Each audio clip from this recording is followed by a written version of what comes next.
আজকে তো একদম পরিপাটি সেজে গুজে যাচ্ছি রাইস সেরেমনি ইনভিটেশনে। এইদিকে এই দিনে গেট রেডি উইথ মিটা কবে ছেড়ে দিয়েছি, কিন্তু ব্লগটার কথা দেখো আমার মনেই নেই। তো যাই হোক, আজকে সেজে গুজে আমি আর অরিজিৎ একদম চললাম, এখন লোকেশনে চলে এসেছি। আর যার রাইস সেরেমনি সেই পুচকু দেখি আমাদের ফটোশ্যুটের ভিডিওকে দেখে আদ্রিতের কথা খুব মনে পড়ে যাচ্ছিলো। তারপরে আমি চলে এসেছি এখন স্টার্টারের দিকে।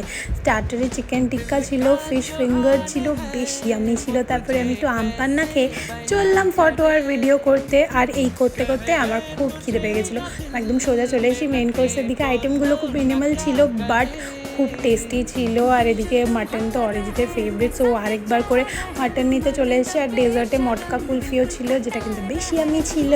আর তারপরেই খেয়ে দিয়ে আমি এখন চললাম বাড়িতে, কারণ আদ্রিত আবার ওয়েট করছে। আর বাড়ি এসে দেখি আদ্রিতকে নিয়ে যায়নি বলে ও আমার ওপর রীতিমতো রাগই করেছে।